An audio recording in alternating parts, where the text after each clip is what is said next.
It's milking time in the northern Victorian town of Murray-Darling. Andrew Lay's dairy farm wouldn't exist without water irrigated from Australia's largest and most complex river system, the Murray-Darling Basin.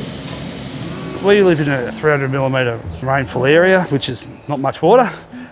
So we need to grow crops for our cows. We milk 600 cows. So we've got to grow enough fodder for them.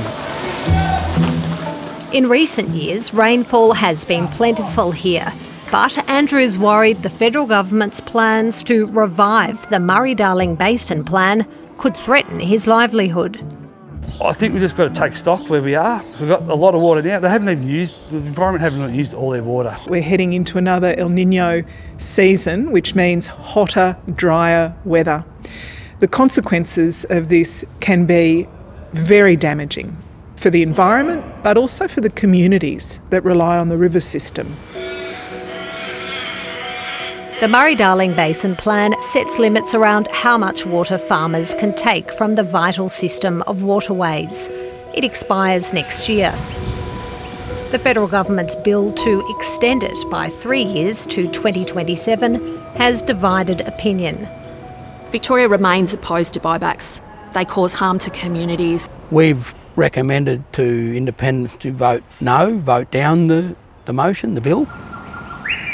But those who support the government's plan say it's necessary to save the whole basin. We can't settle for the environmental degradation, the lack of water quality, the huge fish kills that have happened on the Darling River. What's at stake if we don't get this right? I just think it's natural that we should want to hand down a healthy system for our kids and not just kick the can down the road, as they say. We can have healthy agriculture and we can have a healthy river system as well.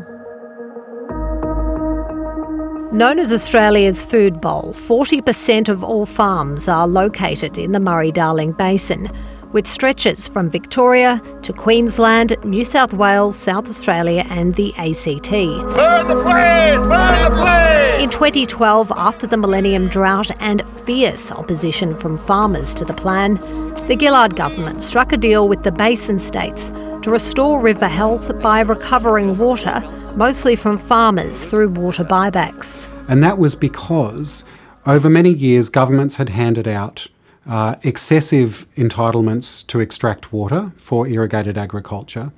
And the result was, as there was less and less water flowing through the river system, a very sick and stressed ecosystem that was having flow-on effects to communities.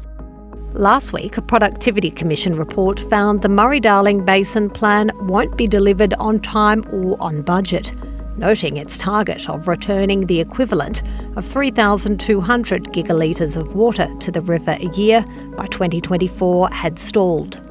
If we continue on the trajectory we're on, the Murray-Darling Basin Plan will be finalised sometime around the year 4000. We absolutely need to do better than we've been doing across the last decade. Unfortunately, we got about 2/3 of the way there in recovering that water, and as a result, we are still seeing, when the weather gets dry, tragic incidences like we saw on the Darling Barker over the last few years, where millions of native fish died because the water quality is so low. A key plank of the federal government's bill is to restart water buybacks, which were limited under the coalition in 2015 after complaints from farmers. This was a policy that actually banned farmers who want to sell their water for a profit and for the benefit of the environment. It banned them from selling it to the Commonwealth Government. And that made it very, very challenging to recover any water to restore our rivers. Me being a farmer, I suppose, I see the solutions for us after the Millennium Drought. We had to become more efficient how we use water. Andrew Lay is the water spokesman for the Victorian Farmers Federation. He argues that allowing farmers to sell their irrigation licences back to the federal government will reduce water available to landholders and damage regional communities. Where we are here, there was nearly 25 dairy farms in the local district. We're back down to about 3. We had farms sell out. So that was pretty hard. We started losing people children didn't want to stay on the farms because there didn't seem to be a future there. Up the road from Andrew Lay's dairy farm is Peter Thornton's property. She's a stone fruit grower and says concerns about voluntary water buybacks are overblown. I may want to do it down the track. At the moment, I need the water that I have got and no one's forcing me. And I think that's the thing that we really need to remember. Nobody's being forced to sell their water back.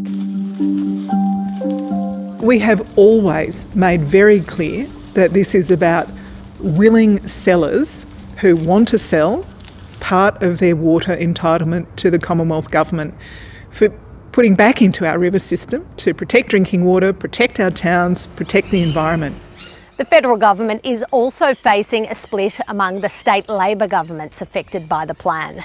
Over the other side of the Murray River is New South Wales. It has signed on to the rebooted deal along with South Australia, the ACT and Queensland.